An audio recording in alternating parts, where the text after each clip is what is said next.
And you're about to have your own Eric, Cory, and Morgan. When these dads meet world, watching Boy Meets World. We grew up on the show, now we have kids, and host a podcast. We watch each episode and then share our thoughts and grades. When these dads meet world. They want you to take the roles.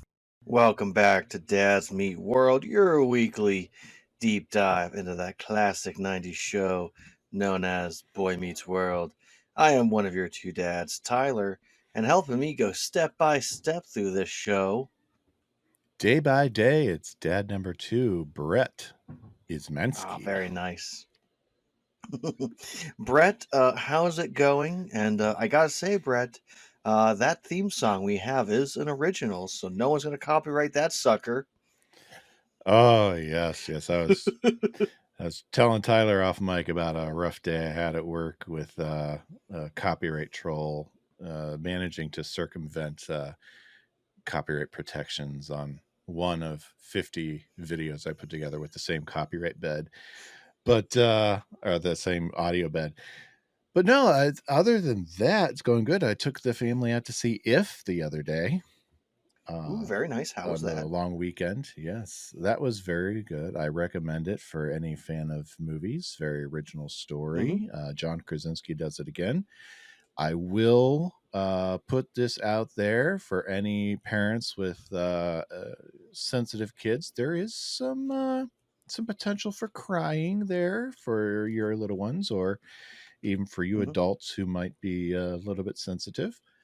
But on the whole, very well told story, a lot of fun, well worth the price of admission. So yeah, Cool. had a great time with the kids. They all loved it. Foster's Home for Imaginary Friends is a really good show, so I fully understand. You know, I am well aware of Foster's Home for Imaginary Kids, but I don't think I've ever sat through a full episode. I wouldn't imagine you did. Although it was playing whenever I was in high school, so if that helps you with anything. No, okay. I guess your whole copyright thing and also this If does bring up a thought for me, Brett. And that is, as a collective, as a whole, as a society, there are ideas that flow everywhere, and we build off of each other's ideas all the time. Like, in a way, there is no such thing as an original idea. We're doing a Boy Meets World podcast. When we started, we knew there were at least 5 other podcasts, and we thought we could do better than they did. At this point, we're more positive about it than they are. I really enjoyed our conversation with Chance, but the man is a little jaded about this show, and maybe as we go along, maybe we'll get jaded. I don't know, but I love to have him back on here and talk more about it. But yeah, I know he's not the only podcaster that's done Boy Meets World that feels that way, and even the stars of the show that are doing a Boy Meets World podcast.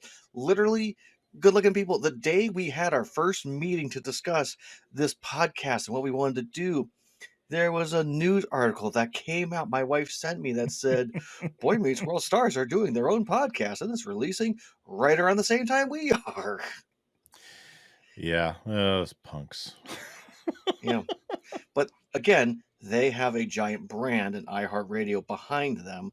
They have a quota that they have to hit. They have contracts that they sign. Excuse me. Yep. This isn't just a project of love like this is for us. This is essentially one of their gigs, one of their jobs that they have to do. So, yeah, they're professional podcasters. They're paid to do it. Yeah. And they have producers and editors and people to help them be able to do the podcast. And they don't have to worry about their children or their babies interrupting them because they're in a studio. Well, to be fair, they do record from their homes, but Will does not have kids, as I remember. So, no, he does not. But so at the end of the day, good-looking people, here's I guess the point that I want to make. Copyright law is a good thing. It's a helpful thing. But again, like most things, too much of it and too strict makes things really complicated and really saturated. And there's a reason why there's so many fairy tale characters that have so many adaptation, because they're easy to get. Mhm. And after about 100 years, your stuff falls into public domain. That's why the earliest version of Winnie the Pooh is now public domain, and we have Blood and Honey out, and why the Steamboat Willie version of Mickey Mouse is out, and we have a horror version of him that's just come out, and why I believe in the next few years we will have the earliest versions of Superman and Batman will become public domain. Mhm. I will say it would be interesting to see what anyone can do with a like original version of Superman. Mm-hmm. But Yeah.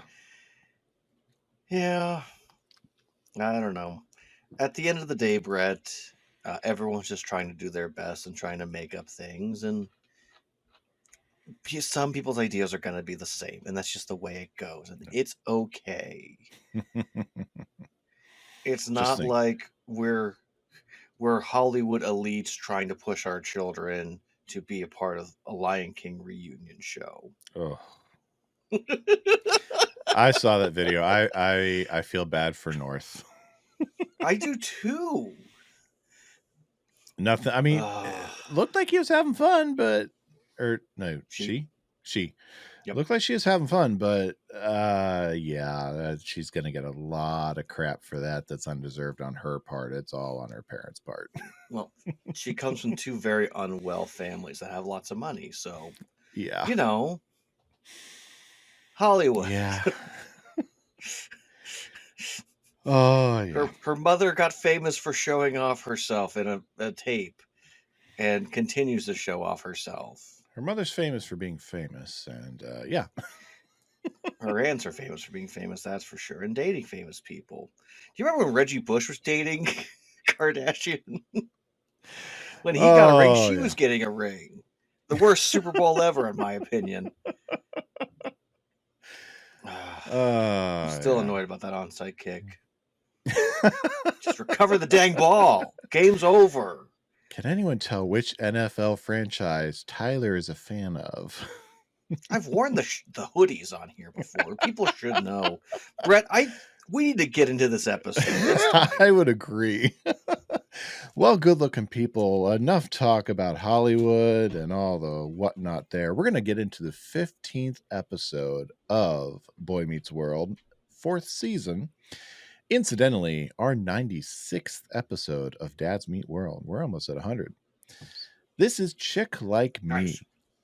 In order to get a better understanding of how girls think, Cory and Topanga disguise Shawn as a girl and arrange a date for him.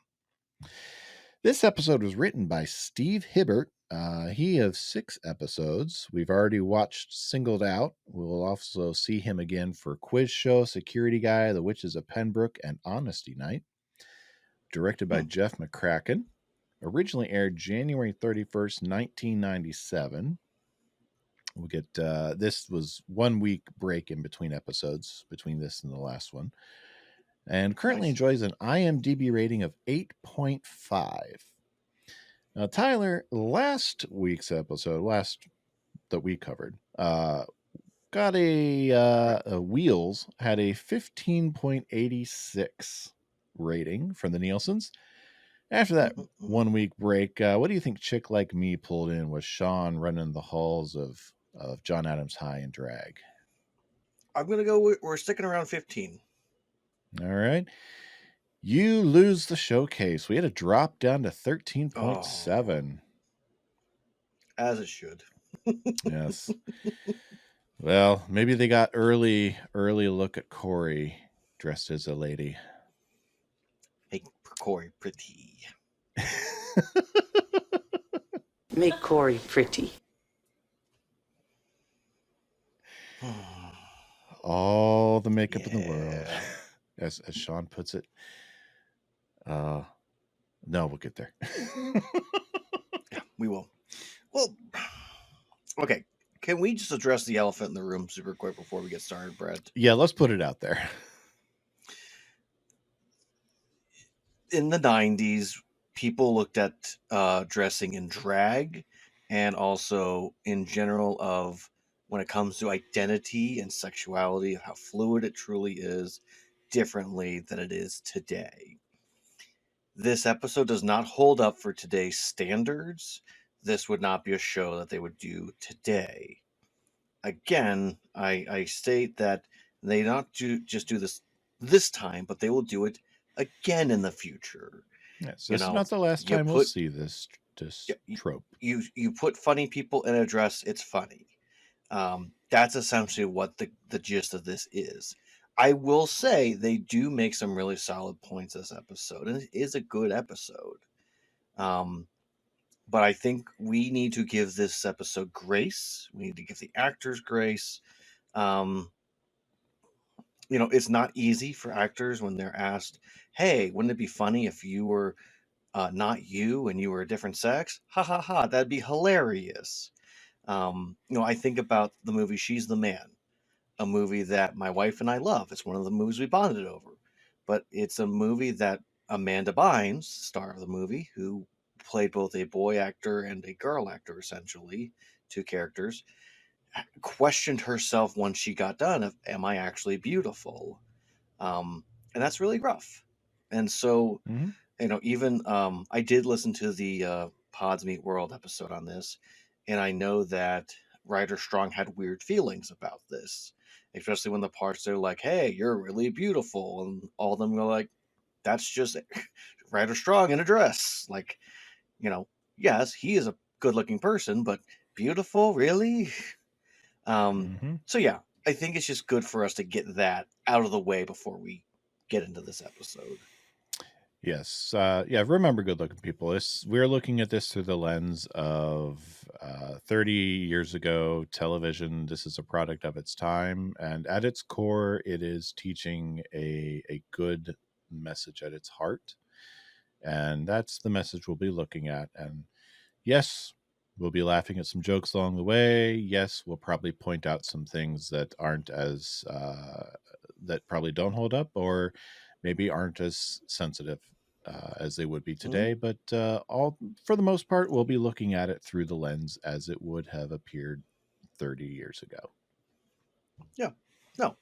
Wear what you want to wear, but just make sure that you're appropriate with what you're wearing and don't be slutty. That's really my There only you go. rule.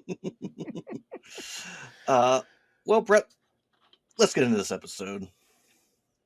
All right. Take us away. All right, we start off in the hallways of John Adams High.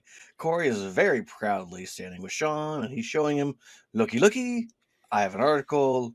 And the article starts with, is it just me? And Cory is so excited because it's his article. Yes. It goes back to that in the second season when he interrupts the distribution of the news article and puts in the Mm-hmm. weenie. Well, he didn't do that, but technically it was Shawn who did that. Yeah. But Cory did start Yeah. it. There. I mean, it's a Cory as a newspaper man out of the blue story, but there's some underlying history there that we can buy into Cory being a newspaper guy. Yeah. That I'm coming into this episode. I was watching it, and immediately I'm taken into an episode of Home Improvement that I looked at, and it actually aired a year later on ABC, where Brad Hmm. gets a column at the school newspaper called "Hey Yo," which is effectively the same thing, except for Brad's is largely like school gossip, but in Yeah. the same vein of "Hey yo, did you notice?" type of stuff. So I think those writers might Hmm. have gotten the idea from Boy Meets World. Probably. Again, there's no real original ideas.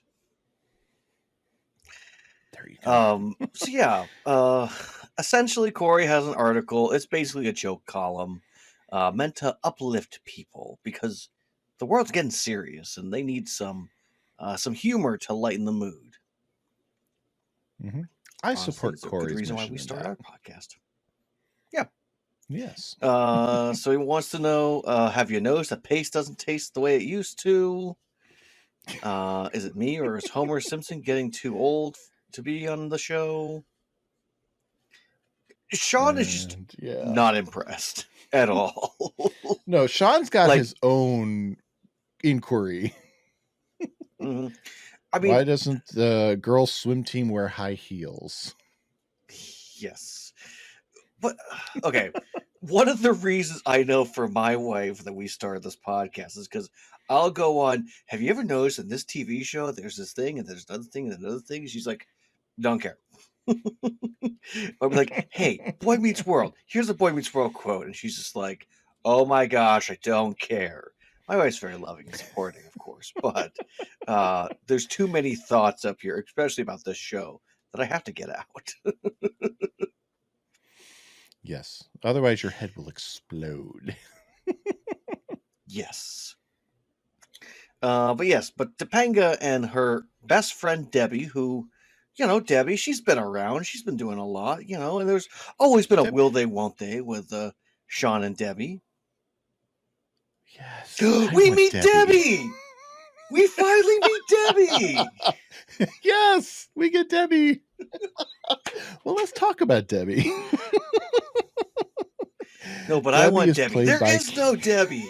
No Debbie. Now there's a Debbie. And guess what? Spoiler alert, Sean's going to get to go on at least one date with Debbie. The long play. Debbie's played by Katie Wright, first and only time we will see her on Boy Meets World.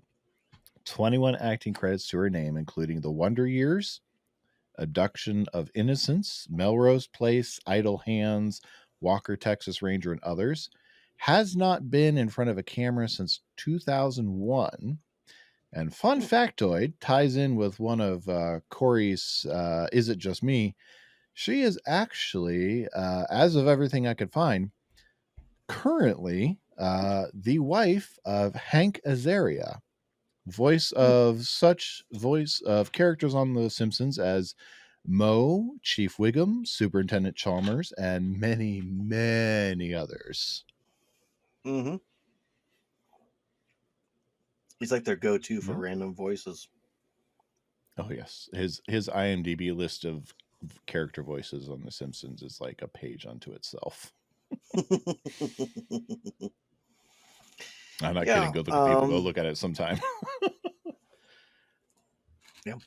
So Debbie is kind of going through her date that she had the other night, and apparently the guy that she was with is kind of like an octopus, and that he was a nice guy for most of the date, and then he was just all over her.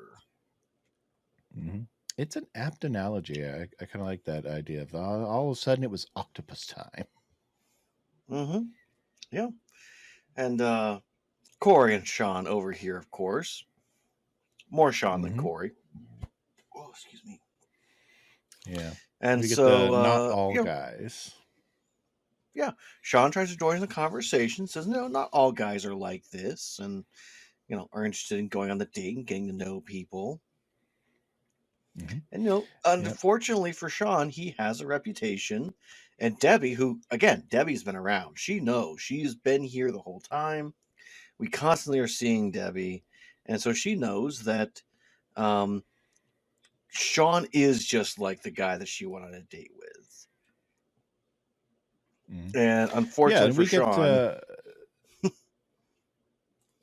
We get a nice setup here between the two of them in their discussion, at least from the world of Boy Meets World, what guys are looking for in a date and what girls are looking for in a date. I did clip out their discussion so that we can get a nice setup here. It's too bad guys and girls have such a different idea about what a date is supposed to be. Yeah.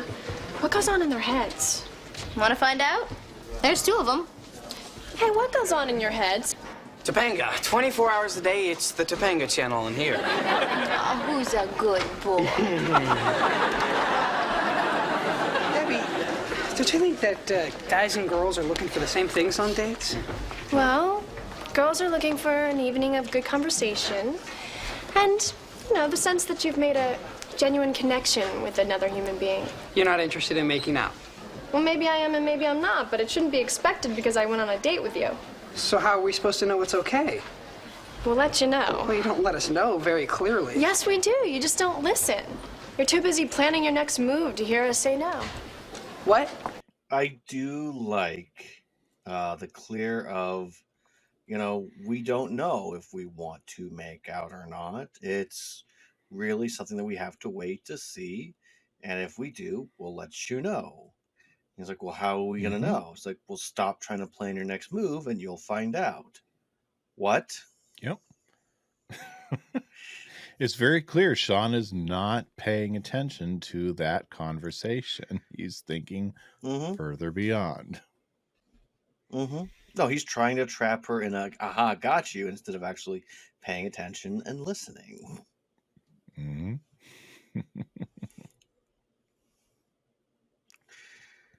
Yeah. I mean, that does bring up an interesting conversation that as a society we had a few years ago about what is consent and what does it mean to get the approval before you do something. And it sounds like that's really what they're trying to have here is, will girls actually allow the boys to know when it is okay to do things, to touch them, to, you know, to kiss them, or to do anything else in that nature. Um, and I think one of the things that's helpful throughout the course of the overall conversation is it's a much more complicated case by case basis than what this conversation will allow for. Mm-hmm. Agreed. I just tell my kids no kissing till you're married. No dating till you're 30.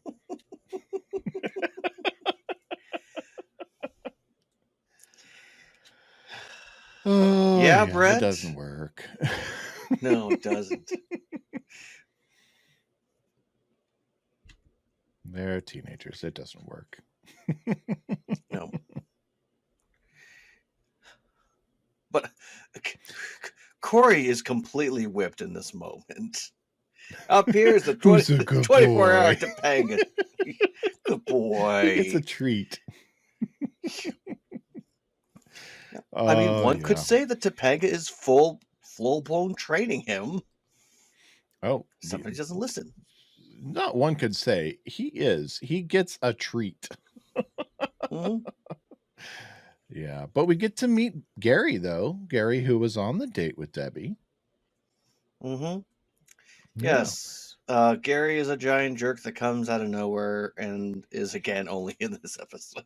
Yes, played very, very convincingly by Alan Biddle. First and only time we'll see him on Boy Meets World.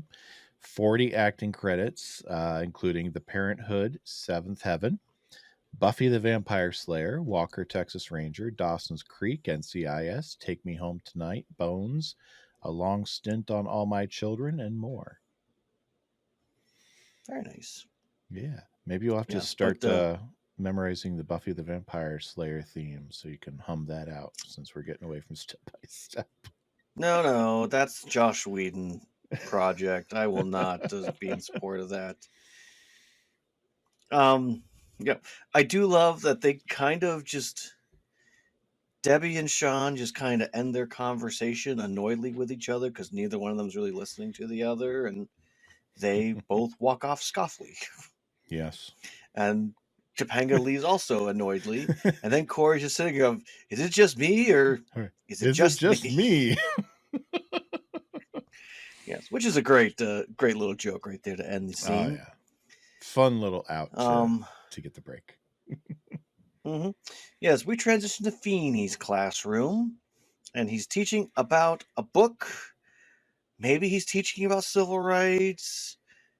Who knows? It's so hard to tell with him. Yes, because This he's feels like the type clearly of- not the English teacher, because that's right. Mr. This feels like an Turner's English class. Yes, that's what it feels like. It does. Feels like they were This supposed to should Turner be and they didn't Turner's have classroom with the book. Yes. With the book. But Yes. Turner's handling poetry this year. Debbie is also in this class because she's been there the whole time, as we know. She's on the other side of the room. Mm-hmm. Yes, over there. We don't go there. Yes, but Feeney is teaching about Black Like Me from John Griffin. a white man who changes his skin color so that way he can experience what it's like to be a black man. Hmm. And this gives Shawn an idea that Cory should dress like a girl so he can understand what it's like to be a girl and write a column called Chick Like Me, Yep. which is a fascinating idea in general of Yes. getting another perspective, walking a mile in someone else's shoes. It's not the worst idea ever until it is. It is the fact that it comes from Shawn's mind as a social experiment. It is highly intriguing. The fact Mm-hmm. that Shawn is so excited about it, and that he is excited in the pursuit of knowledge, not that Mm-hmm. he's trying to get back at anyone or anything. He's genuinely curious and he wants to know. He wants inside information. I Mm-hmm. appreciate that type of excitement and passion from him because he comes up with this idea right there. He's paying attention to Feeney. It clicks with something in his head, and he has this whole idea down right there. Mm-hmm. And like you said, it's a great idea until it isn't, and then we get into this whole gray area that I'm sure we'll get into in a little bit. Yeah, I do love that Shawn's like, it's something meaningful, you're writing a real article, not just some silly column. Corey's like, it is not a silly column. And immediately feels like, yes, it is. I always wonder because it's TV and the writers write for how much they want to put there on the screen, but just the general inconsistency of how much Feeney hears, because sometimes like it's even just in this conversation, how much of that did Mm-hmm. Feeney hear and how much did he ignore? Yeah. Well, immediately he goes, why do you ask, Mr. Matthews? And he goes, Miss Matthews. What? What? Nothing. Nothing. That smirk is priceless. Mm-hmm. Oh, yes. And so we transition to the Matthews Wilderness Store, a store we have not been into in weeks. Yes. And we have Lonnie back, and apparently this is the last time we're going to see Lonnie. This is Lonnie's final episode. Yes. Kind of a little bit of a disappointing story for her to go out on. Yeah. I don't know. Would it be weird to say it'd be better if she wasn't in this episode? Maybe, but I like the fact that they used Eric's B story to reflect what was going on with Cory and Shawn in the A story, where Lonnie was learning how to interact with a man and using Eric to kind of understand what's inside a guy's head in that type of a social setting. So I mean, they needed a female character in that, and they had one already in Lonnie. I wish they would have had a little better story for her to go out on. She just kind of feels like a prop here. Yes. She is the one that's just here today. Yes.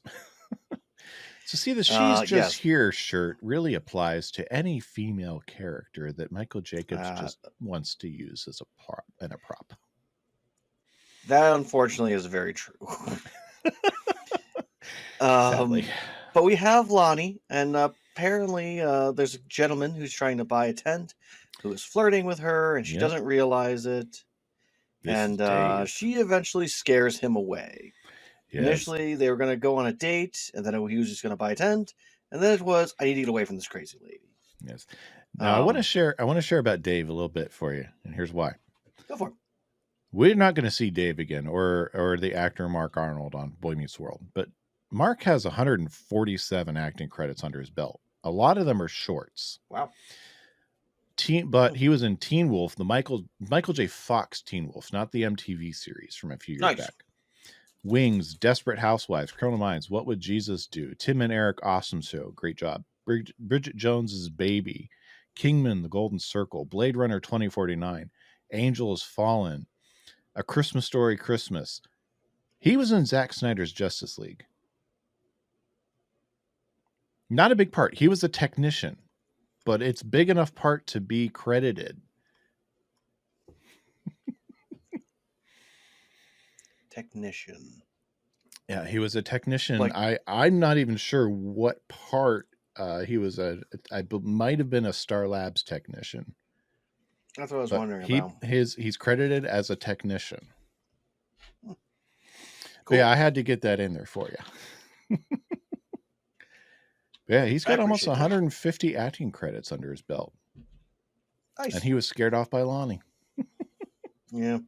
I was just thinking, because you said Kingsman: The Golden Circle. I wonder if he was the lawyer in that movie. He might have been. I don't remember what his role in that one was without looking back up. So I had to rewatch that movie now that I know that Pedro Pascal is a big deal and I like him. First time I watched that movie, it was like when it first came out, and I didn't know who he was yet. And I was like, why is Channing Tatum not more in this movie? And now I'm like, ooh, I need to rewatch this because I like Pedro Pascal. He's awesome. So I can watch him be awesome. Yeah, Pedro's fun. Mm-hmm. Yeah, but anywho, yep, Lonnie scares him off because she wants to go eel hunting, and it's really fun. And this is just, again, this is the point that her uncle tried to make before, which is, we try to teach her to be girly, and she just wanted to be with the boys, and she wanted to do fun things, and yep, she just doesn't She's just a have tomboy. that. Right. Which, okay, let me ask you this, Brett. Do you think potentially Lonnie actually is on the spectrum somewhere? I think it's a possibility, but because I know for girls, a lot of times they're trying to just reflect what they see. And so if she's surrounded by a bunch of boys, it would be easier for her to reflect what they're doing and not take into account of potentially understanding that she is beautiful and could be flirted with, because boys are just something that she interacts with and plays with. I think it's possible, but I think really within the realm of the character, it's probably more she's just falling back into comfortable behavior that she's used to and trying to use that to get in chummy. It's fair. And hoping and thinking that in some part of her mind that all guys are like the guys that she was raised with. Yeah. Kind of a Dwight Schrute type of mentality when it comes to what men are or supposed to be like. I mean, if you're only around your cousins, I get it. Yeah. Yeah, but she's sad because he walks away and she was hoping for a friendship. And I like how she goes to Eric. Is there something wrong with me? Eric, is there something wrong with me? I'm looking. Oh, Eric. Will plays it. Will plays it great. He does. And I like the fact that, they're trying to talk about the fact that, city boy, she just doesn't understand them. And I like how Eric tries to relate it to her. Like, well, when you go hunting, how do you, shoot the little cute bunny? Do you run up to it all scary? She's like, no, it'll scare it away. It's like, exactly. Gotta be calm, and you gotta sneak up on it.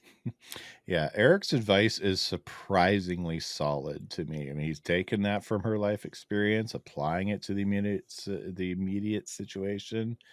It's I sometimes forget how dialed in Eric can be.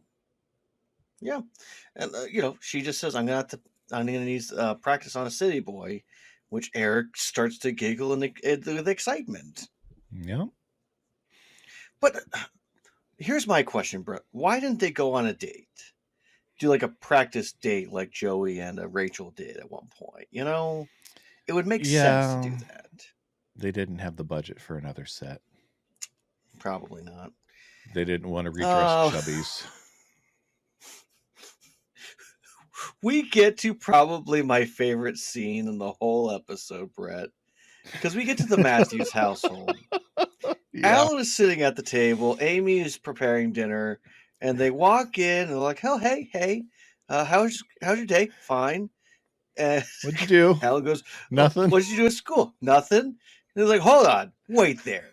He goes, every day I ask you what's going on, what's new, and you always say nothing. I'm not taking that answer. Tell me, what is it? What happened today? Cory, I decided to be a girl. Well, you've A taught me a very valuable good lesson there, lesson son. today. But I like that Shawn He immediately starts to explains. explain it. Right. Yeah, because it's all his idea and he's got it all worked out. But yeah. Mm-hmm. Oh, yes. Alan Alan don't ask is any questions. Don't ask questions, honey. Alan is just he's completely flustered. He has no idea what to make of any of it, especially when Cory in the background is picking up dresses out of the bag and kind of modeling them with this kind of cutesy smile on his face, hoping that someone's going to talk about how cute they all look on him. Yeah, well, I think this is the point, though, where Cory might be at his most annoying in a way, because he thinks all he has to do is put on girls' clothes and he'll get the girl experience, not understanding that it's more than that. It's more than just wearing girl clothes and just going out there. Similar to when guys were wearing dresses and having full-blown beards that were super intense and being buff, saying, yep, I'm definitely a girl. It's more than just wearing pretty dresses, Cory. It's all of the things that go along with being a girl that you don't understand or can comprehend right now, because you have the Topanga show only. Yes, but Topanga does show up to honor Cory's request of Make Cory pretty. Yes, I love that Topanga shows up, and the first thing she does is apologize to Shawn. Yes, that's great. She feels bad that she talked down to his perspective. And I love that Shawn's like, I've never had a point of view. Yep. Yeah, but again, Cory is acting super cheesy. He thinks it's going to be a cakewalk. He thinks all I have to do is wear a couple pretty dresses and I'll be able to go and make myself feel like a girl. And Topanga's going to do my hair, makeup, all that jazz. Because I'm a journalist, And of course, nabbit. Yes, dang gummit. We then get to my other favorite part, which is, come on out. You're not seeing what I'm seeing. Don't wanna. No. You're not seeing what I'm seeing. Yeah. Yeah, so, but we do see Cory.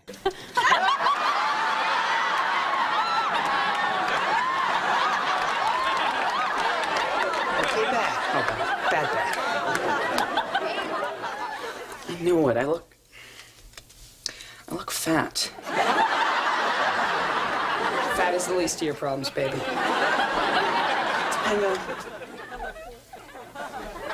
Maybe it's just not a good color for you. Why? Hey, you guys, we can do this. It's just all in how you present yourself. Now, Cory, let's see how you present yourself. Okay.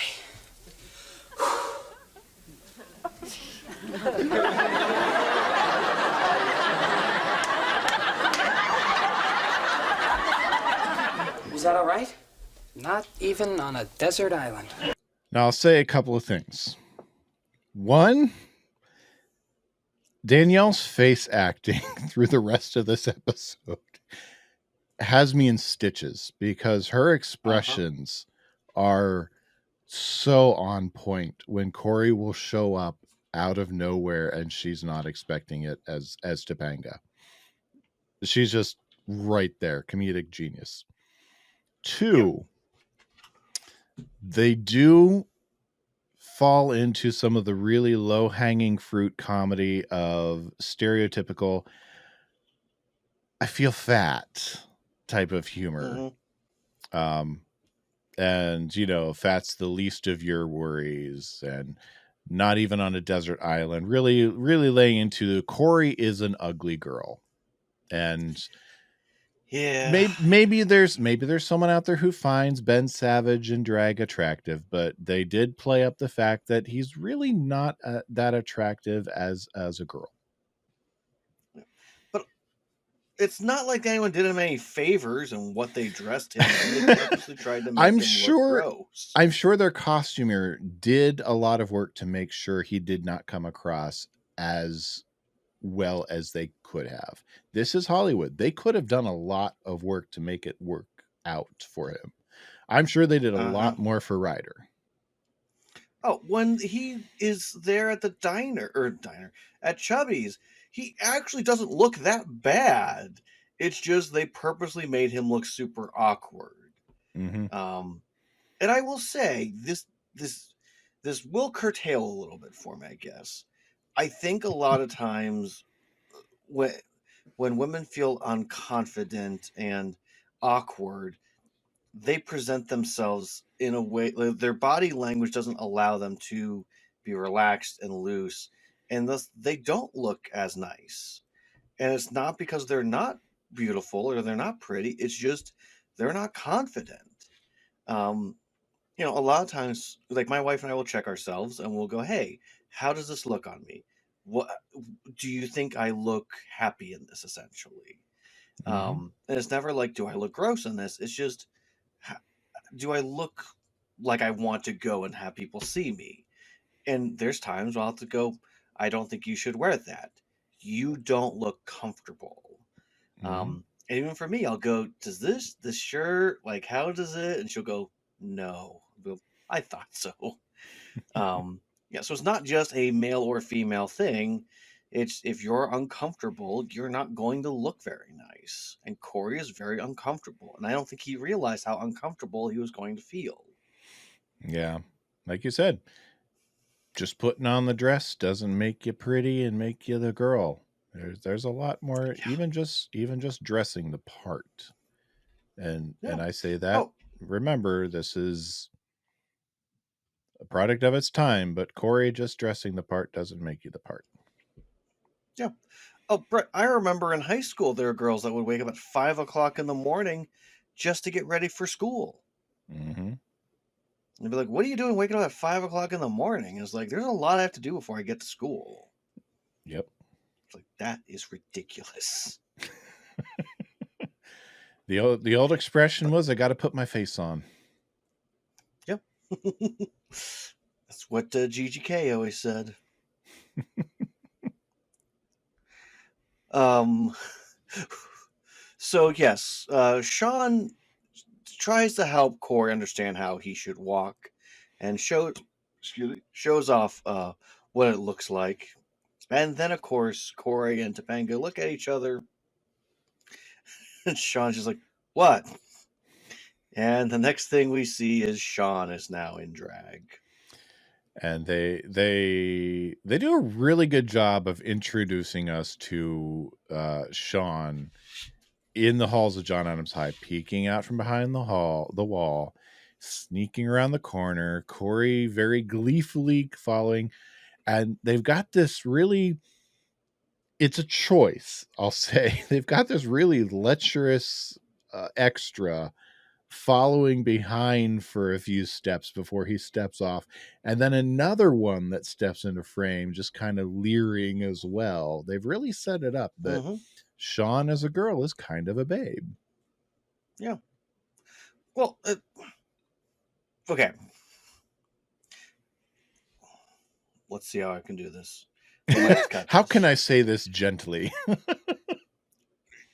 Ryder Strong at this time is considered a heartthrob. I know Yes. that's not what he felt himself, nor what he wanted, but that's the kind of, Jonathan Taylor Thomas. He fit in that type of a realm. You know, the Lawrence brothers, those type of people is where he lied. And I too so, read Teen Beat, Miss Matthews. yes, exactly. And so, and I would say that part of it is he does have a bit of a feminineness to him that allows for him to not be threatening. He doesn't come off very masculine, very beefy, like, look at me, he's not a Mhm. goon. Uh, He's not which goon Harley. started the fight? This one. But yeah, I mean, Yes. Hunter had a svelte frame. He wasn't macho. He was, yeah. He had a very svelte frame that lent itself to a very non-threatening posture. So, I mean, the transition of he's a good looking guy to being a quote unquote babe, it's not that crazy. Mhm. Like for high school purposes and for the purposes of this episode, yes, it's reasonable that Shawn as a female would get hit on.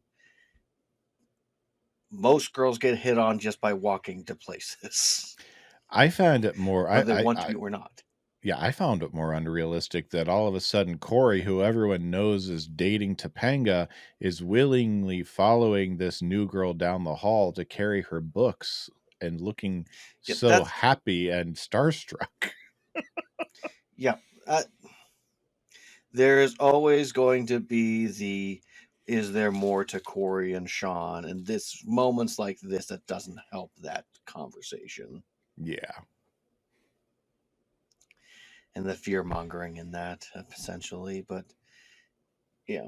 And I will say that it is weird when Cory carries his books for a few seconds and Topanga says, "You don't ever wear mine or carry mine." Well, look at him. Mm-hmm. And again, Danielle's face acting on point. I do love that Topanga goes, well, he needs a girl name. And Cory's kind of saying, like, I don't know, Janet. And I love that Shawn is like, no, that's gross. And Topanga looks at him like, you've thought about This before. before. Yeah. Shawn's thought Mhm. about what he would, if I were a girl, what would my name be? Yeah. I mean, that's the type of deep thought that we come to expect from Shawn. Yeah, we come to know him as a very poetic soul, so it's no surprise that he's had that type of a thought. Mm-hmm. Yes, but Veronica is where Shawn decides he would like to land on. Mm-hmm. I will say, again, he did date a Veronica once upon a time. Veronica Watson. Yes. Veronica Watson. Yes, only one episode, of course. Of course. But yes, Veronica is first name, is Boyski's last name. Was Boyski. Veronica was Boyski. I love that Feeney walks by, and I know you have this clip, but I just love it. Do. Miss Lawrence, Mr. Matthews, Mr. Hunter. Double takes. Oh, yes. Let's watch. Good morning, Miss Lawrence, Mr. Matthews, Mr. Hunter.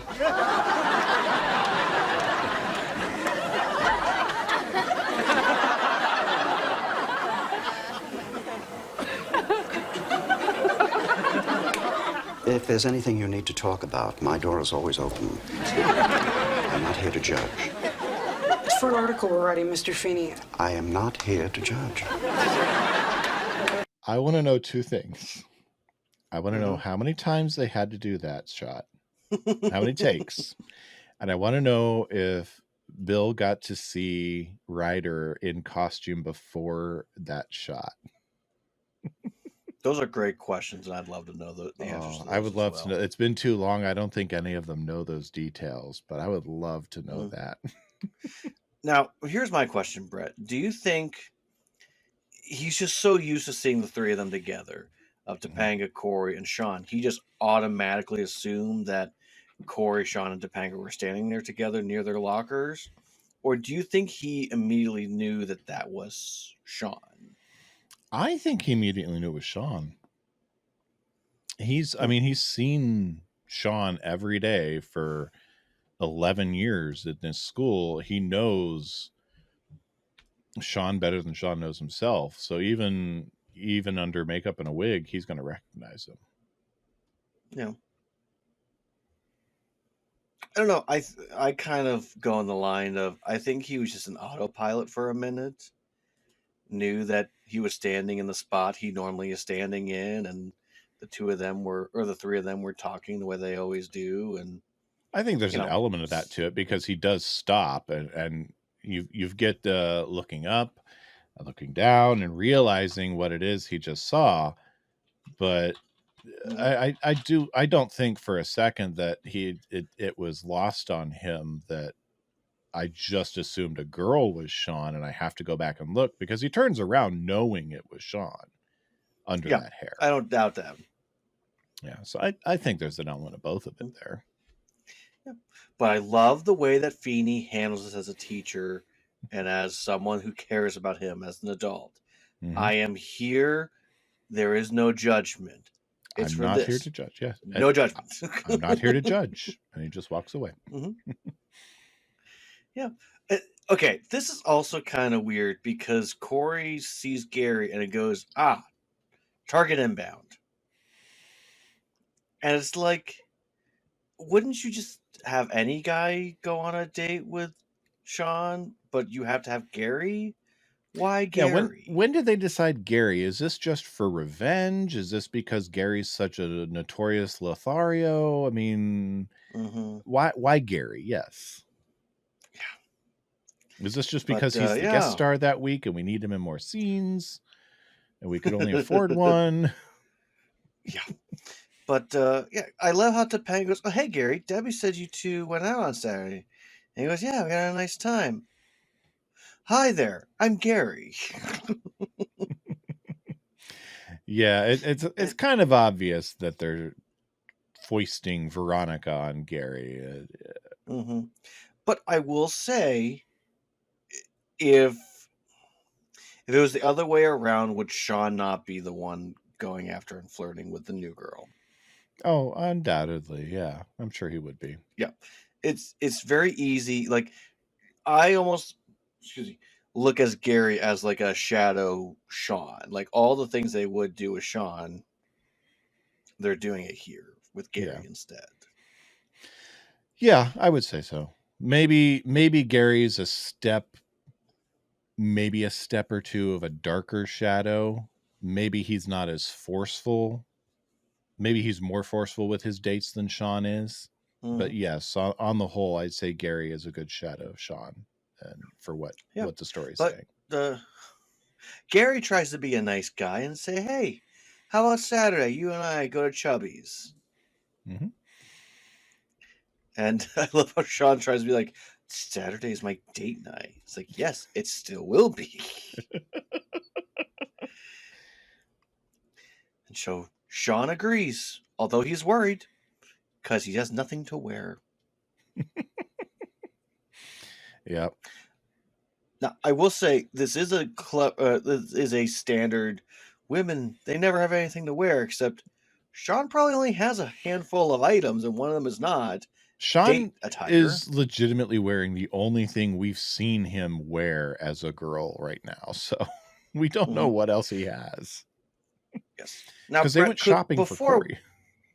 Yes, before we transition to the next scene, back to the Matthews Wilderness Store, could you play that little clip that I sent you? I will. Here it is. Oh my God. I haven't seen a walk like that since Jurassic Park. Yeah, well, you know what? It's been working really well for me for the past 30 years, all right? Well, glide. Now glide. Look, don't look down. Don't look down. Look, don't look down. Look up. Your chin should always be parallel to the floor. Now glide. Glide. It's not the bloody ice capades. Glide. Gliding. No, don't pick your feet up. Don't pick your feet up. Why are you picking your feet up? Because I'm preparing to run away. No, wait. What? Watch me. Glide. See? Glide. It's all in the buttocks. Don't I look pretty? It takes a very secure man to walk like that. Have you seen Miss Congeniality, by the way? I have, yes. Okay. Yeah, so I bring that clip up, Brett. I thought about that earlier today for a couple of reasons. A, Miss Congeniality, that's just a classic right there. But, in a way, Eric and Shawn are attempting to teach from the male perspective of what it means to be more feminine. Mm-hmm. And in the movie, that is what Michael Caine, or as we'll later know him as, Alfred, is trying to teach Sandra Bullock's character, is how to be more feminine presenting and how to be more elegant. And I do love that Shawn, it's the same thing. It's gliding, it's not walking. It's, you're trying to glide and. Mm-hmm. And Eric isn't fully going through for Lonnie about this is how to be a lady, but just this is how to be less scary. Yeah. How not to scare your date off. I want that one. I will say to you, Brett, this was the first movie I ever saw Michael Caine in. Oh, wow.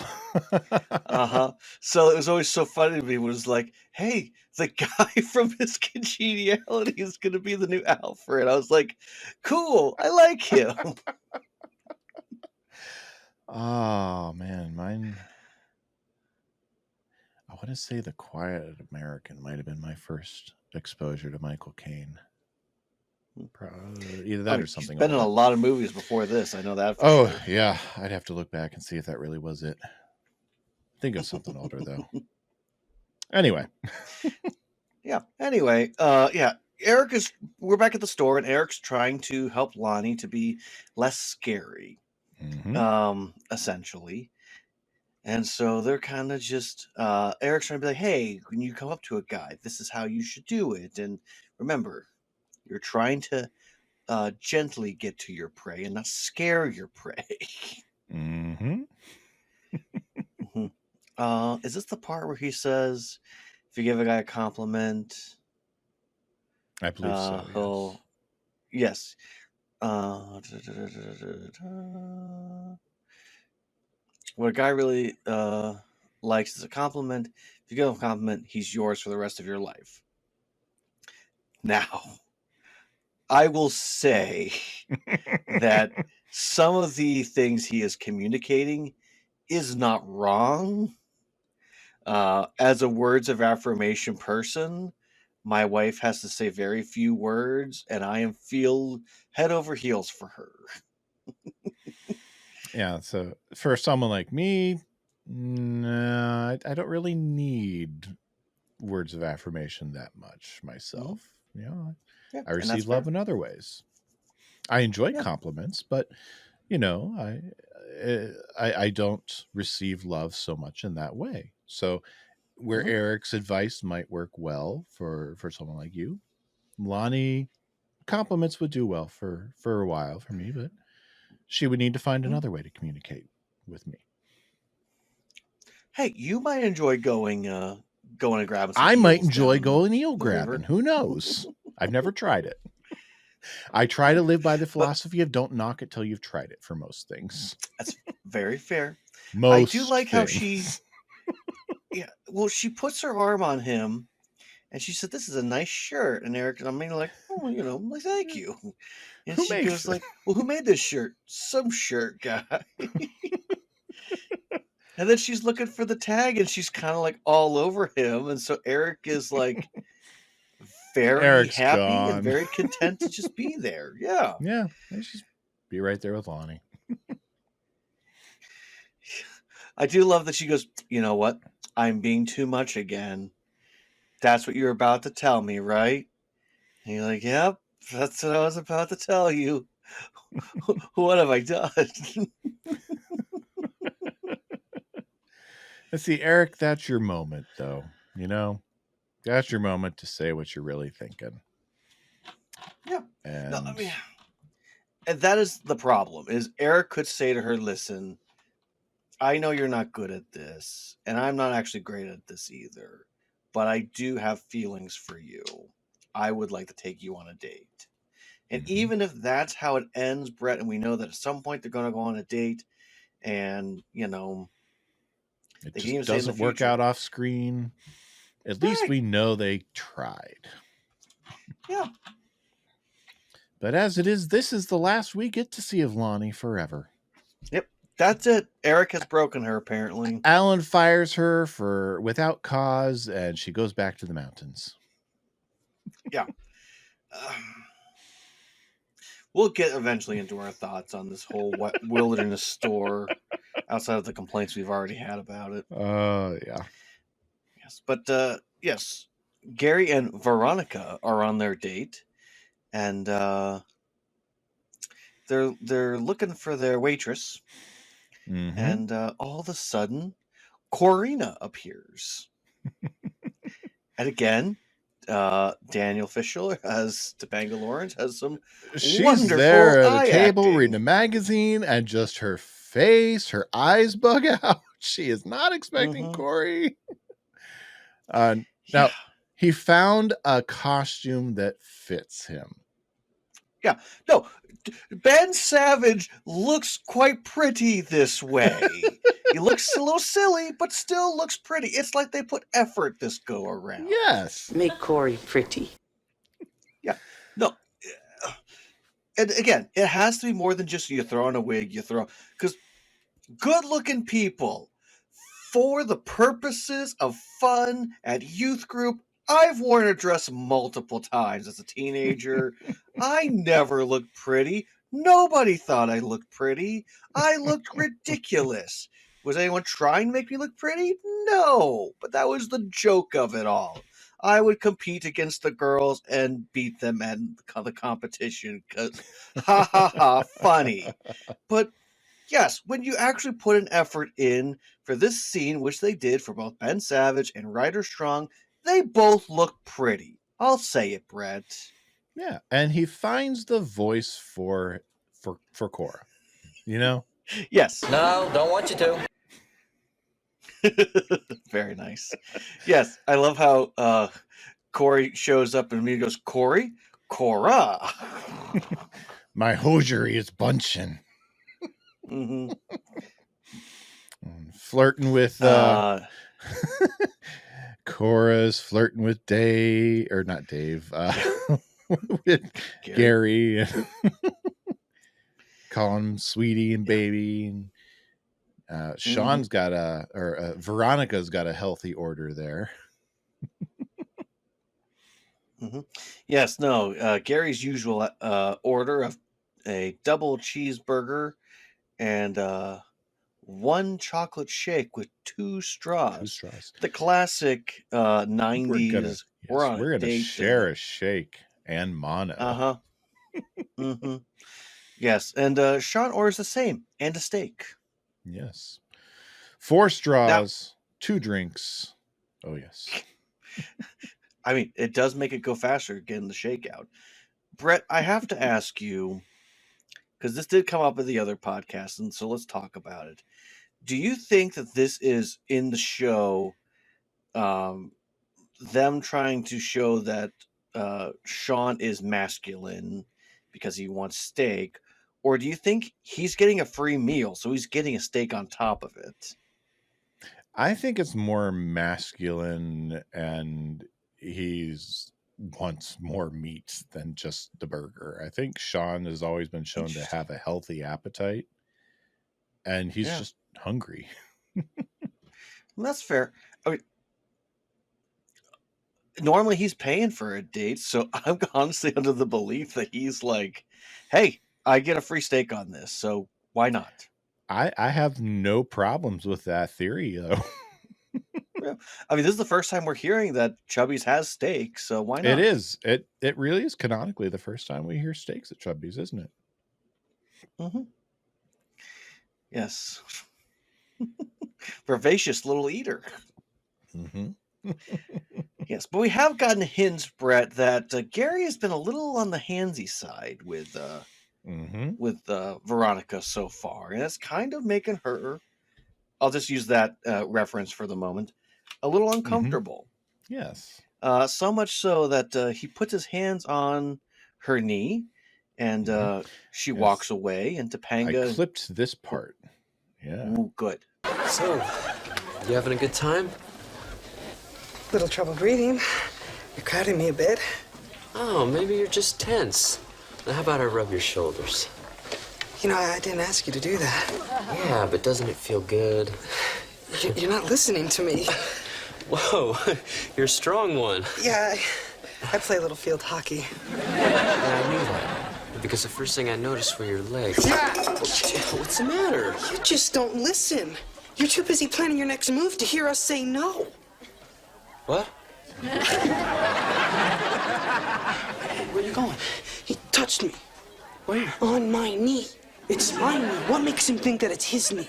Maybe you sent him a signal. The only signal I sent him was stop it. And he didn't listen. I'm not like that. I'm not. I never will be again.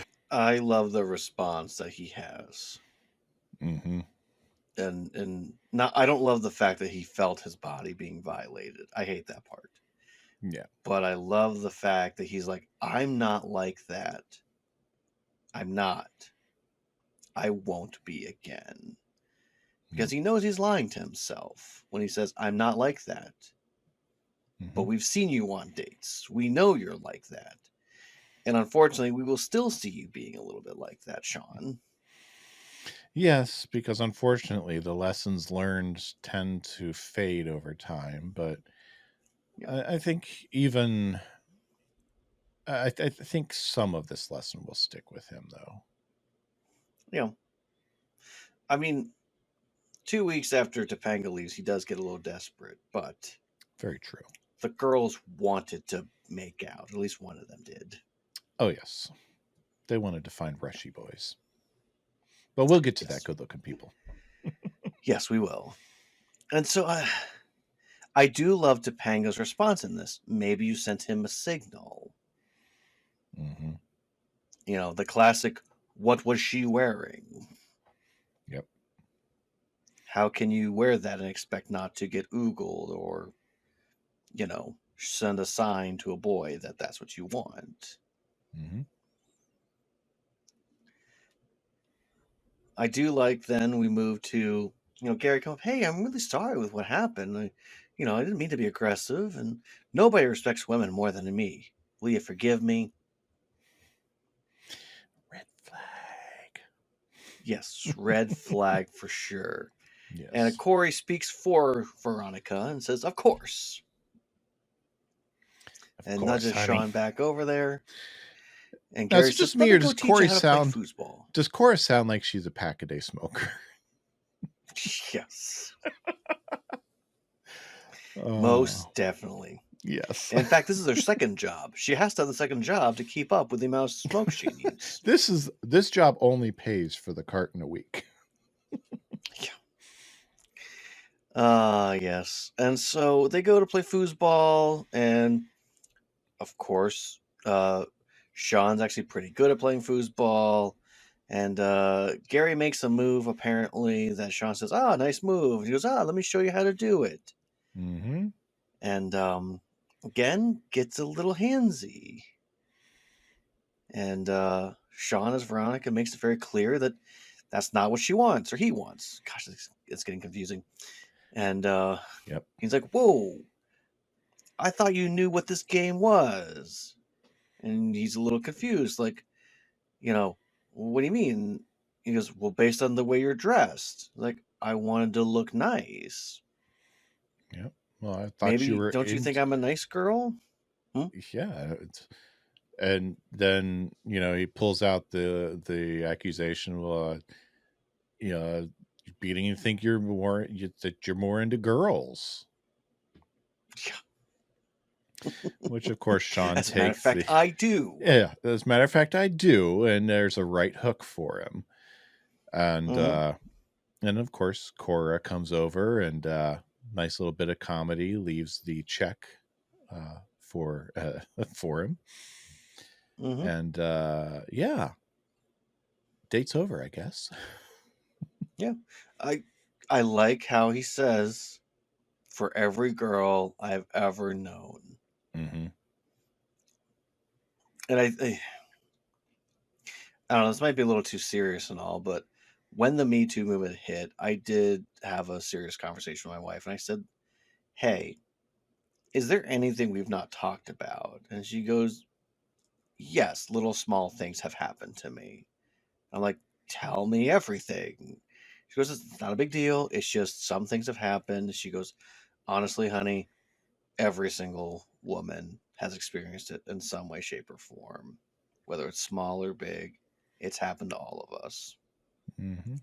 And that's just part of the sad truth that we have to deal with. And especially as dads, we have to help our children, both the guys and the females, to figure out how to do better as we move forward.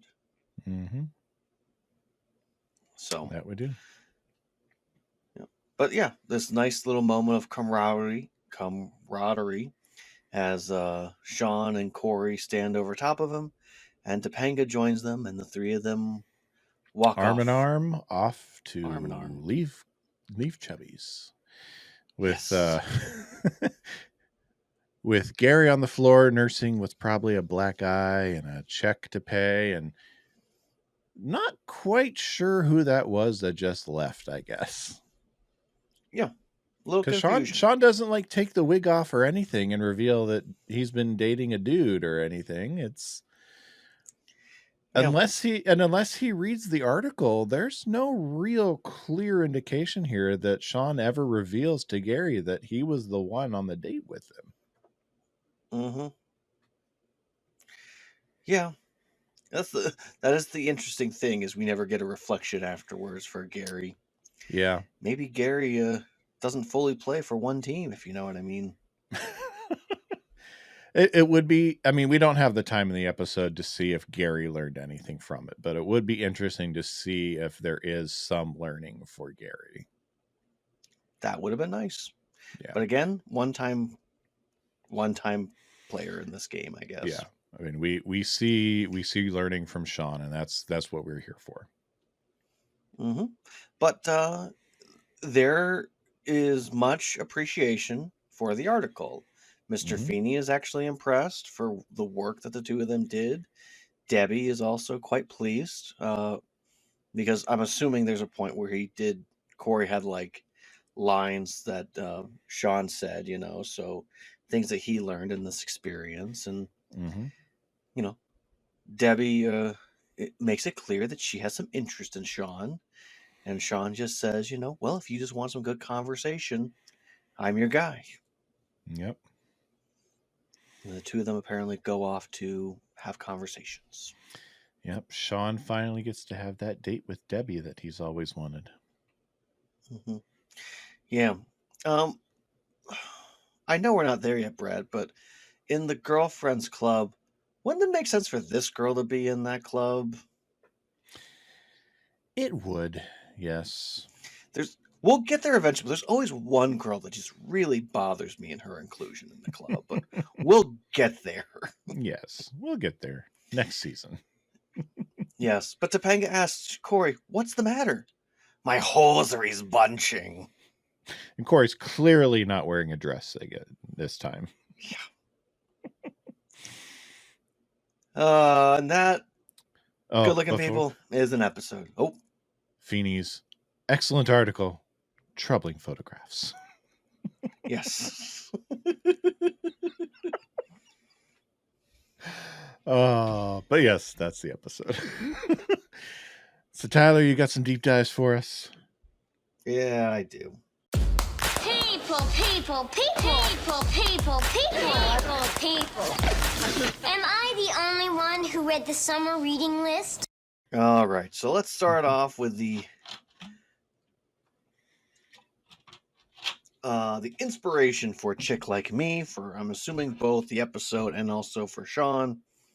The Saturday Night Live skit White Like Me. Yeah. So the book Black Like Me, first published in 1961, is a nonfiction book by journalist John Howard Griffin. It recounts his journey in the deep south of the United States at the time when African Americans lived under racial segregation.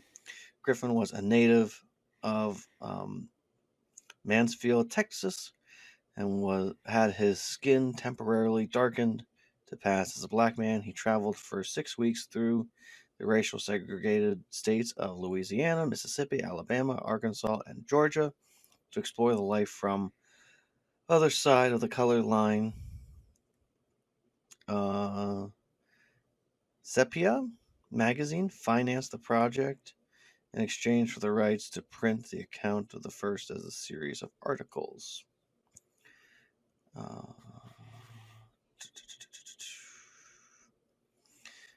So he's published a 188-page diary. That his project started in 1959. Interesting. And apparently there was a film in 1964 starring James Whitmore. Interesting. So, what are things that pastes are made of? Well, flour, sugar, water, alum, and drops of clove oil. So, in a sense, it's not the worst things you could put in your mouth, I guess. It's just kind of ridiculous that Cory would write about that. Well, he was trying to get people out of their drudgery. Yes. I am concerned that he might have tasted it, though. I do understand wanting to get people out of there. Hey, the world's a complicated place. Here's something to distract people. I get that. I feel that. Yes, greatly.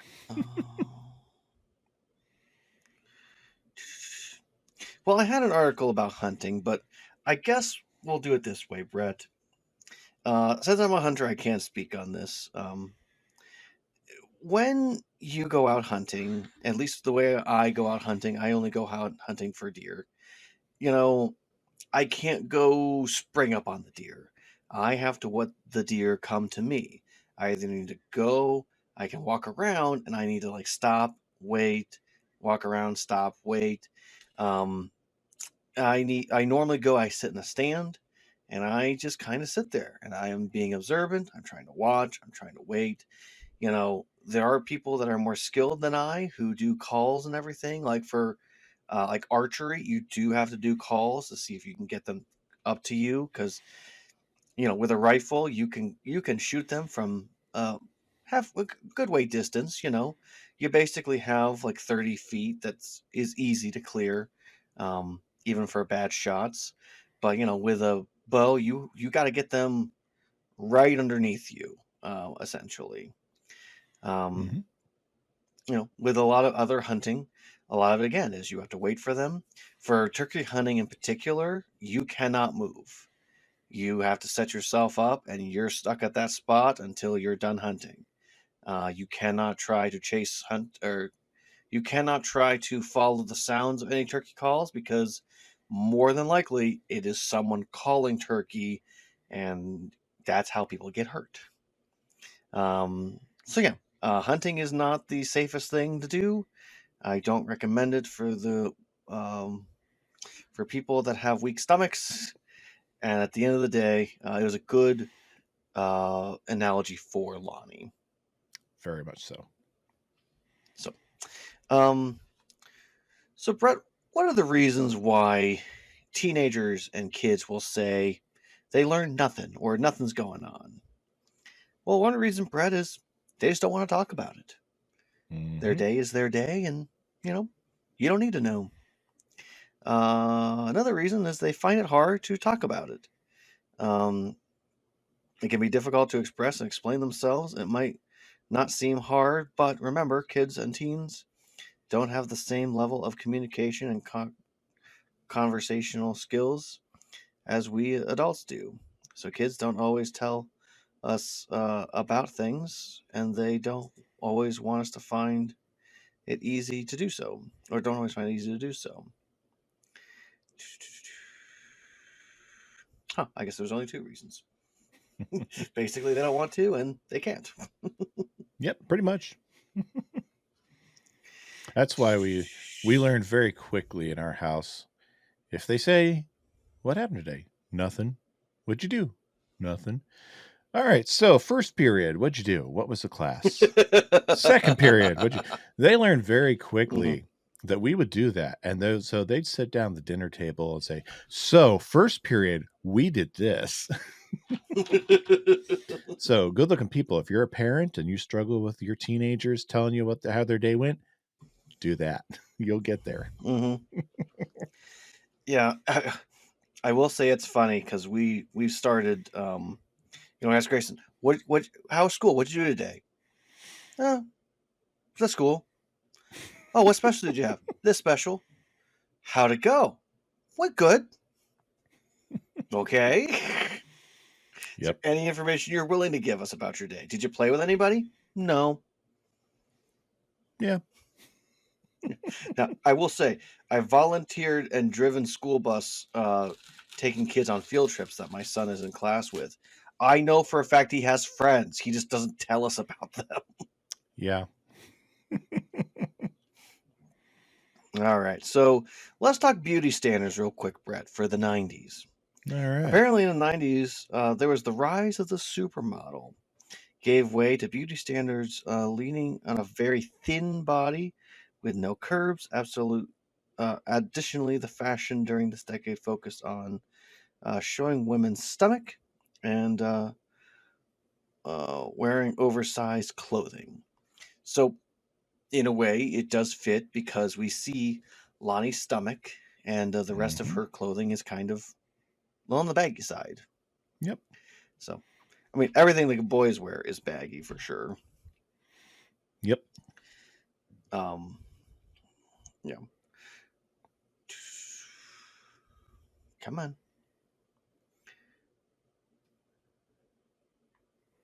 So, unfortunately, the look that is associated with this is considered a heroin chick, and it was a controversial fashion and beauty trend that emerged in the 90s. It was characterized as extremely thin and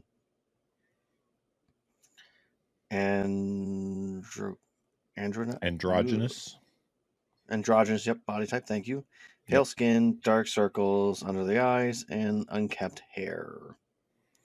Look was popularized by Calvin Klein and Marc Jacobs. So, not the best era for accepting everyone for their body size. Not healthy at all. No. No, and there's probably a big reason why the next decade in of the 2000s, why you still had women feeling like even though they are a reasonable size and healthy, that they were considered fat because that's what society was still telling them. That's what they were. Yeah, and even into today, we've got the pendulum swinging into the other end of the spectrum, where we've reached body positivity, where people are encouraged to feel good about themselves, whatever shape they're in, which is good. But you've also got people who are feeling very positive about themselves when they might need to take a little better care of themselves. It's just that pendulum swings back and forth. I mean, you go back 50 years and beauty standards were the opposite of what they were in the 90s, and it's a cyclical nature. Yeah. So let's talk about the name Veronica. Chic. Veronica. Yes, let's talk about Veronica. Apparently, it has both roots in Latin and Greek. Some different meanings are true image or she who brings victory. Veronica is a girl's name from a Latin origin, influenced by the phrase ver icon, meaning true image. The sophisticated title also comes from the Greek name Berenice, derived from Pherin, to bring, and to Neek, victory. Veronica is a name steeped in history and beloved in Christianity. Saint Veronica was a devoted follower of Jesus Christ and accompanied him while he carried the cross. She wiped his face with her veil and imprinting his face, thus associating Saint Veronica with the true image of Christ. Nowadays, Veronica is a chic and refined name that excuse, uh, exudes high achiever energy, and the world better shape up because baby Veronica is going to take it by storm. Yeah, baby. Okay.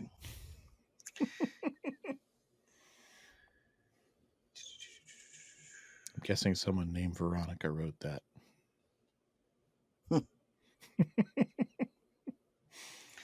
Uh,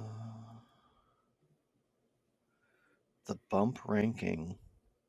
Veronica is currently 798 on the bump.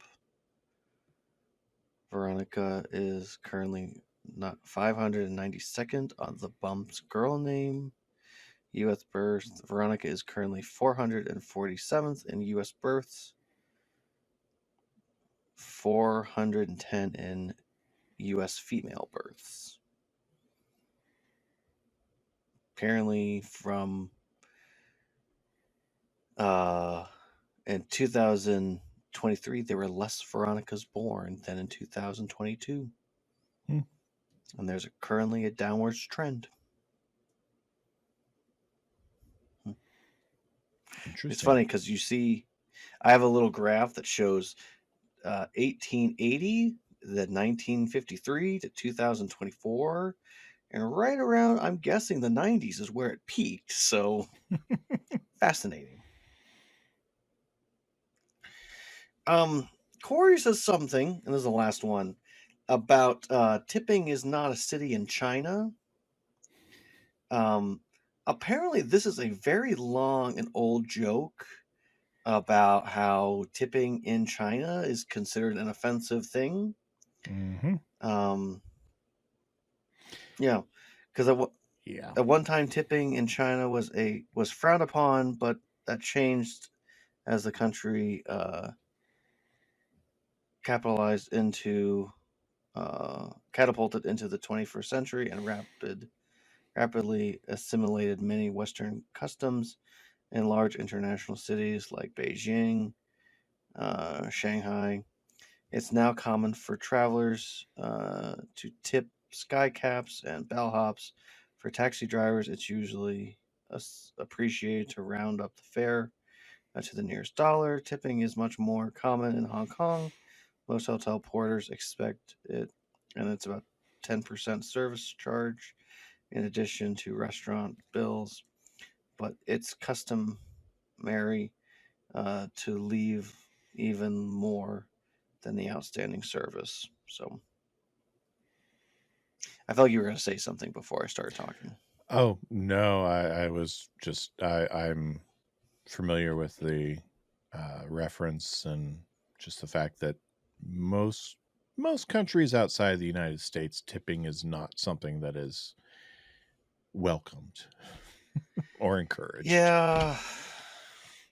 Well, the way that tipping is now being done almost anywhere, that all of a sudden as you're digging your card and it says, "Do you want a tip?" It's like, this is ridiculous. Are these people not getting paid enough? Is that what's happening? Well, some places it's just the restaurant being greedy and like, Yes. you're McDonald's. I'm not tipping you. This is a machine. Well, it's also like the machines, also the people that made it get a percentage of that too, which is ridiculous. It's not hard to find. I saw a video. Someone recorded a Sonic drive-through, and they weren't going to let them complete their order at the Sonic drive-through without giving a tip. Wow. At an automated screen at the Sonic drive-through. It's crazy. Weird. Yeah. Yeah. Then those are the deep dives, Brett. All right. So let's talk about what we learned. You know anything about the Odyssey? Huh? Did I say you could talk? I didn't teach you that. My friend Mr. Matthews will lead the discussion. Do I have to draw you a picture? What did you learn this week, Brett? Well, I learned that Shawn is a better looking girl than Cory. But really, what I learned was you really should not assume that you know what's going on in the mind of someone else. That just assuming that you know is going to lead you all kinds of trouble, and it's going to lead you into that trap of just taking, assuming you know what that next step is going to be. Not next step. Listen to what they're saying instead of just thinking you know what's going on, what's going to happen. What did you learn, Tyler? I think as a parent, I learned that I need to be, as my children get older, just aware of what's going on. So that way, when I finally take a stance, it's not something so outrageous I don't know how to handle it. Like, the more I know what's actually going on, the more I know who they're interacting with, what's inspiring them, is all the things I think I need to do. Something that I already try to do my best, but I know there's some days I'm kind of lazy in it, and I'm just like, "Hey, how was your day?" And if I'm not really listening, I think my son knows. So I have to put forth the effort to always make sure I'm listening and to be paying attention to what is being said. Fair enough. Yep. So, I'm right? No, you're exactly right. So am I done with my education? Can I go? did I cut What you off? would you rate this episode, Brett? This was a little difficult to rate for me because I've got to rate it on the message it gives, but I've also got to rate it within the context of the time frame. So I'm going to give it an A minus. It's still in the A territory. It gives a very solid message. It does lean into some lower hanging fruit humor. It leans into some stereotypes that were still pretty stale in the 90s that were easy to make fun of girls for. And it doesn't really, I mean, we don't know. I mean, Shawn pretended to be a woman to go out on a date with a guy, and we don't know that this guy ever knew that he went out on a date with Shawn. So that is a really uncomfortable situation to know about. I would like to know that he at least read the article and realized what happened, or Shawn would have ripped the wig off and said, "Hey, dude, guess what?" But I mean, overall, still a very solid A episode, and one that I do go back to time and time and again. It's a very solid story, very solid message that is worth telling. What about you, Tyler? Yeah. Well, I mean, we've had some very, very good episodes as of late. And we're really on a nice run of really great episodes this season. This is by far the weakest amongst them thus far. But it's not so weak that it is lower than an A. It does have its problems that other episodes don't have, but for the message it's trying to deliver, and even the stuff with Eric is not strong, but it does tie it kind of all into of the complication that is trying to understand men and women. So for all that, I also will give it an A minus. All right. Good deal. You wanted to hear my grade first on that one, didn't you? Well, when I'm hosting, somehow you still sneak in the "What did you learn first, Tyler? What did you learn first? Or what's your grade first, Tyler?" And I'm like, I've been doing the most talking. You talk. That's because I control the soundboard and I can hop in right there. Yes. Yes. I owe you a dad joke. Yes, you do. I don't think we've done this one yet, so let's give it a shot. Brett, April showers bring May flowers, but what does May flowers bring? Well, they bring pilgrims, of course. They do bring pilgrims. I had a feeling you'd know that one, so that's why we have another one, Brett. Where do pirates buy hooks? I feel like I've heard this one before, but I don't know. Where do they buy hooks? The second-hand store. Nice. Well, I got one more for you. I like this one. All right. What's Forrest Gump's password? Oh, I should know this one. I just heard this one a couple days ago. Oh, what is it? I'm gonna kick myself. One, Forrest, one. One. Yes. I told this one to my kids and they didn't recognize it, and I knew it. So I felt so that's sad. been an episode, Brett. Hit that music. That has been an episode, good looking people. Thank you for stopping by and joining us. And next week, we're going to get into the first ever 2-part episode of Boy Meets World, where Cory gets thrown for a loop. So you can send us your emails at dadsmeetworld@gmail.com. Send us your love, your thoughts on whether or not some of our characters are dark demon lords of hell, like we got this week on Instagram. Yes, Judge Lamb. At X, Instagram, Facebook, TikTok, at Dads Meet World. And pick up some Dads Meet World swag at dadsmeetworld.threadless.com. So until next time, Tyler, I'll see you good looking. Welcome to the world, baby May. I love you so much. You know, how can I learn so much every week and still be so stupid? I want to be normal, Spud. We are the Dimmers. Dads Meet World is a production of Headfirst Studios. Headfirst Studios. Tell your story.